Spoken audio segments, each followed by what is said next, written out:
دعا اعوذ باللہ من الشیطان الرجیم بسم اللہ الرحمن الرحیم یا رب لک الحمد کما ینبغی لجلال وجہک وعظیم سلطانک اللہم صلی علی محمد وعلی آل محمد۔ دعا کے معنی پکارنا، مانگنا عبادت ہوتی ہے۔ اللہ رب السماوات والارض، اللہ رب ہے آسمان اور زمین کا۔ ان الحکم للہ، بے شک تمام اختیارات اللہ کے ہیں۔ کل کائنات کا خالق اللہ تعالیٰ ہے، وہی یکتا بے نیاز ہے، زندہ و قائم رہنے والا ہے، قادر، حقیقی کار ساز، درگزر کرنے والا، رزاق دینے والا، نفع نقصان کا مالک، علم و حکمت والا، باخبر، کام بنانے والا ہے۔ اس لیے ہماری بندگی کا حقیقی حقدار صرف اللہ تعالیٰ ہی ہے کہ ہم صرف اس کے سامنے ہی ہاتھ پھیلائیں، اسی سے مانگیں، اسی ہی کو پکاریں۔ اللہ تعالیٰ فرماتا ہے کہ اے نبی صلی اللہ علیہ وسلم، جب میرے بندے تم سے میرے بارے سوال کریں تو انہیں بتا دو کہ میں تو قریب ہوں اور پکارنے والے کی پکار کا جواب دیتا ہوں جب وہ مجھے پکارتا ہے۔ اللہ تعالیٰ فرماتا ہے کہ پکارو اپنے رب کو گڑ گڑاتے ہوئے اور چپکے چپکے، اور مجھے پکارو، میں تمہاری دعائیں قبول کروں گا۔ جو لوگ تکبر کی وجہ سے میری عبادت سے منہ موڑتے ہیں وہ ذلیل و خوار ہو کر جہنم میں داخل ہوں گے۔ پھر فرمایا کہ اللہ تعالیٰ کو چھوڑ کر دوسری ہستیاں جنہیں یہ لوگ پکارتے ہیں وہ کسی چیز کے خالق نہیں ہیں، بلکہ وہ خود مخلوق ہیں، یعنی انہوں نے کوئی چیز نہیں پیدا کی بلکہ وہ تو خود پیدا کیے گئے ہیں۔ وہ محض بندے ہیں جیسے تم بندے ہو۔ تو اللہ تعالیٰ کے بعد کون ہے جو تمہاری مدد کر سکتا ہے؟ سچے مومن کو اللہ تعالیٰ پر ہی بھروسہ کرنا چاہیے۔ اللہ تعالیٰ فرماتا ہے کہ اگر اللہ تمہیں کسی مشکل میں ڈالے تو اس کو اللہ کے سوا کوئی دور نہیں کر سکتا۔ اور کون ہے جو ایک پریشان حال کی دعا سنتا ہے اور اس کی تکلیف کو دور کرتا ہے؟ صحرا اور سمندر کی تاریکیوں میں کون تمہیں خطرات سے بچاتا ہے؟ آپ صلی اللہ علیہ وسلم نے فرمایا، جب مانگو اللہ تعالیٰ سے مانگو، جب مدد طلب کرو تو اللہ تعالیٰ سے مدد طلب کرو۔ جان رکھو کہ اگر پوری امت تمہیں فائدہ پہنچانے کے لیے اکٹھی ہو جائے تو وہ صرف اتنا ہی فائدہ پہنچا سکتی ہے جو اللہ تعالیٰ نے تمہارے لیے لکھ دیا ہے، اور اگر پوری امت تمہیں نقصان پہنچانے میں اکٹھی ہو جائے تو صرف اتنا ہی نقصان پہنچا سکتے ہیں جو اللہ تعالیٰ نے تمہارے لیے لکھ دیا ہے۔ آپ صلی اللہ علیہ وسلم کا ارشاد ہے کہ اللہ تعالیٰ نے فرمایا، میرے بندو، میں نے اپنے اوپر ظلم حرام کر لیا ہے، تم بھی ایک دوسرے پر ظلم و زیادتی کو حرام سمجھو۔ میرے بندو، تم میں سے ہر ایک گمراہ ہے سوائے اس کے جسے میں ہدایت دوں، بس تم مجھ سے ہی ہدایت طلب کرو، میں تمہیں ہدایت دوں گا۔ میرے بندو، تم میں سے ہر کوئی بھوکا ہے سوائے اس کے جسے میں کھلاؤں، بس تم مجھ ہی سے روزی مانگو، میں تمہیں روزی دوں گا۔ اور میرے بندو، تم میں سے ہر کوئی ننگا ہے سوائے اس کے جسے میں پہناؤں، بس تم مجھ سے ہی لباس مانگو، میں تمہیں پہناؤں گا۔ میرے بندو، تم رات میں بھی گناہ کرتے ہو اور دن میں بھی، اور میں سب گناہ معاف کروں گا۔ آپ صلی اللہ علیہ وسلم کا ارشاد ہے کہ اللہ تعالیٰ نے فرمایا، اے ابن آدم، جب تم مجھ سے دعا کرتا رہے گا اور امید رکھے گا، جو کچھ بھی تو کرتا رہے گا میں تجھے بخشتا رہوں گا اور مجھے کوئی پرواہ نہیں ہے۔ اے ابن آدم، اگر تیرے گناہ آسمان کے بادلوں تک پہنچ جائیں پھر بھی تو بخشش مانگے گا تو میں تمہیں بخش دوں گا، مجھے کوئی پرواہ نہیں ہے۔ اور اے ابن آدم، اگر تو زمین بھر کے برابر بھی گناہ لے کر میرے پاس آئے گا پھر مجھے اس حالت میں ملے کہ تو نے میرے ساتھ کسی کو شریک نہ کیا ہو، یقیناً میں زمین بھر کے برابر تمہیں بخشش عطا کروں گا۔ پھر فرمایا، اس سے میری کوئی غرض نہیں، سارے انسان تمہارے، پہلے اور بعد میں آنے والے جن اور مخلوق، سب مل کر انتہائی متقی ہو جائیں تو میری خدائی میں کوئی اضافہ نہیں ہوگا، اور اگر سب کے سب مل کر بدترین نافرمان ہو جائیں تب بھی میری خدائی میں کوئی کمی نہیں آئے گی۔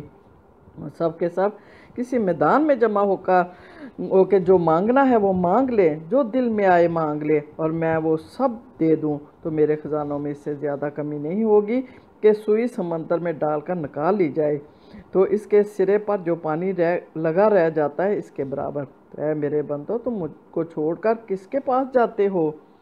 یعنی کہ پھر صرف مجھ ہی سے مانگو۔ آپ صلی اللہ علیہ وسلم نے دعا مانگنے کا طریقہ بھی بتا دیا۔ آپ صلی اللہ علیہ وسلم نے فرمایا کہ جب کسی شخص کو اللہ تعالیٰ یا کسی انسان سے ضرورت حاجت پوری کرنے کا معاملہ درپیش ہو تو اس کو چاہیے کہ پہلے وضو کرے، پھر 2 رکعت نماز پڑھے، پھر اللہ تعالیٰ کی حمد و ثنا کرے اور رسول اللہ صلی اللہ علیہ وآلہ وسلم پر درود بھیجے، اس کے بعد اللہ کی بارگاہ میں اپنی ضرورت پیش کرے۔ آپ صلی اللہ علیہ وسلم نے فرمایا کہ بے شک تمہارا رب بڑا حیا دار اور کریم ہے، وہ اس بات سے حیا محسوس کرتا ہے کہ اس کا کوئی بندہ ہاتھ اٹھائے اور وہ انہیں خالی لٹا دے۔ بس جب بھی تم میں سے کوئی دعا کے لیے ہاتھ اٹھائے تو یوں کہے، یا حیو یا قیوم لا الہ الا انت یا ارحم الراحمین۔ یہ کلمات 3 بار دہرائے، پھر جب اپنے ہاتھوں کو ہٹائے تو انہیں اپنے چہرے پر پھیر لے۔ ایک دفعہ آپ صلی اللہ علیہ وسلم نے ایک شخص کو پکارتے سنا کہ یا ذوالجلال والاکرام، تو فرمایا دعا مانگ قبول ہوگی، یعنی اللہ تعالیٰ کو اس نام سے پکارنے سے جو بھی دعا مانگی جائے وہ قبول ہوتی ہے۔ آپ صلی اللہ علیہ وسلم نے فرمایا کہ یونس علیہ السلام نے مچھلی کے پیٹ میں یہ دعا کی تھی، لا الہ الا انت سبحانک انی کنت من الظالمین۔ الہی آپ کے سوا کوئی معبود نہیں، آپ پاک ہیں، بلا شبہ میں ہی ظالم ہوں۔ مسلمان کسی حاجت کے وقت اللہ تعالیٰ سے یہ دعا کرتا ہے، اللہ قبول فرماتا ہے اور اس کی حاجت پوری کرتا ہے۔ آپ صلی اللہ علیہ وسلم 3 بار دعا اور 3 بار استغفار کرنا پسند فرماتے، اور فرمایا کہ جب تم میں سے کوئی دعا کرے تو یہ نہ کہے کہ اے اللہ اگر تو چاہے مجھے بخش دے، بلکہ یقین کے ساتھ طلب اور اپنی رغبت کو بڑا کرے، اللہ کو کوئی چیز دینا مشکل نہیں ہے۔ اور فرمایا کہ پست آواز سے دعا مانگو، تم کسی بہرے یا غائب ہستی کو نہیں پکارے بلکہ تم ایک سمیع و بصیر ذات کو پکار رہے ہوتے ہو۔ آپ صلی اللہ علیہ وسلم نے فرمایا کہ بنی اسرائیل کے 3 اشخاص نے غار میں بارش کی وجہ سے پناہ لے رکھی تھی کہ ایک پتھر سے غار کا منہ بند ہو گیا اور وہ غار میں پھنس گئے۔ ان میں سے ہر ایک نے اللہ تعالیٰ کے حضور اپنے نیک کام کو وسیلہ بنا کر دعا مانگی اور ان کی دعا قبول ہوئی اور غار کے منہ سے پتھر ہٹ گیا۔ یعنی ہم اپنی نیکیوں کو وسیلہ بنا کے اللہ تعالیٰ سے دعا کریں تو انشاءاللہ دعا قبول ہوگی۔ آپ صلی اللہ علیہ وسلم نے کچھ دعائیں مانگنے سے منع فرمایا ہے۔ فرمایا کہ اپنی جانوں، اپنی اولاد اور اپنی مالوں پر بدعا نہ کرو، شاید کہ اللہ کی طرف سے وہ گھڑی آ جائے کہ تمہاری بدعا قبول ہو جائے۔ اور فرمایا کہ تم میں سے کوئی مصیبت یا تکلیف کے وقت ہرگز موت کی دعا نہ کرے، اگر ضروری ایسی ہی دعا مانگنی ہو تو یوں کہے کہ اے اللہ تو مجھے زندہ رکھ، اس وقت تک زندہ رہنا میرے لیے بہتر ہو، اور موت دے جب موت میرے لیے بہتر ہو۔ آپ صلی اللہ علیہ وسلم نے ایک بیمار کی عیادت کے لیے تشریف لے گئے، دیکھا کہ وہ سو کر چڑیا کے بچے کی مانند ہو گیا، تو آپ صلی اللہ علیہ وسلم نے دریافت کیا کہ کیا تم نے کوئی دعا مانگی ہے؟ اس نے کہا جی ہاں، میں یہ دعا مانگتا رہا کہ اے اللہ تو مجھے آخرت میں جو عذاب دینا چاہتا ہے وہ ابھی دنیا میں ہی دے دے۔ آپ صلی اللہ علیہ وسلم نے فرمایا سبحان اللہ، تو اس کی قدرت نہیں رکھتا، تو نے یہ دعا کیوں نہ مانگی؟ ربنا آتنا فی الدنیا حسنۃ وفی الآخرۃ حسنۃ وقنا عذاب النار۔ پھر آپ صلی اللہ علیہ وسلم نے اس کے لیے دعائے خیر فرمائی اور وہ صحت یاب ہو گیا۔ پھر آپ صلی اللہ علیہ وسلم نے ان لوگوں کے بارے میں بتایا جن کی دعا نہیں قبول ہوتی۔ فرمایا کہ اللہ پاک ہے اور صرف پاکیزہ مال ہی قبول فرماتا ہے، اور اللہ نے مومنوں کو اس بات کا حکم دیا ہے۔ پھر آپ صلی اللہ علیہ وسلم نے ایک ایسے شخص کا ذکر کیا جو لمبی مسافت طے کر کے مقدس مقام پر حاضر ہوتا ہے، غبار میں اٹا ہوتا ہے، گرد و آلود ہوتا ہے، اور اپنے دونوں ہاتھ آسمان کی طرف پھیلا کر کہتا ہے اے میرے رب، اے میرے رب، حالانکہ اس کا کھانا حرام ہے، اس کا پینا حرام ہے، اس کا لباس حرام ہے، اور حرام ہی میں اس کی نشو نما ہوئی، تو ایسے باغی اور نافرمان شخص کی دعا کیوں کر قبول ہو سکتی ہے؟ آپ صلی اللہ علیہ وسلم نے فرمایا کہ اس ذات کی قسم جس کے قبضہ میں میری جان ہے، تم ضرور بلائی کا حکم کرتے رہو گے اور برائی سے روکتے رہو گے، یعنی کہ دعوت دیتے رہو گے، ورنہ قریب ہے کہ اللہ پاک تم پر عذاب نازل فرمائے اور تم دعا کرو اور تمہاری دعا قبول نہ ہوگی، یعنی اگر ہم دعوت کا فریضہ چھوڑ دیں گے تو ہماری دعائیں نہیں قبول ہوں گی۔ آپ صلی اللہ علیہ وسلم نے فرمایا کہ بندے کی دعا قبول کی جاتی ہے جب تک گناہ کی دعا نہیں مانگتا یا رشتہ داری کو توڑنے کی جلدی نہیں کرتا۔ پوچھا گیا کہ اے اللہ کے رسول جلدی کیا ہے؟ فرمایا کہ وہ کہے کہ میں نے دعا مانگی ہے مگر میں نے آج تک قبول ہوتے نہیں دیکھی، اور دعا مانگنے سے تھک جائے اور اس کو چھوڑ دے۔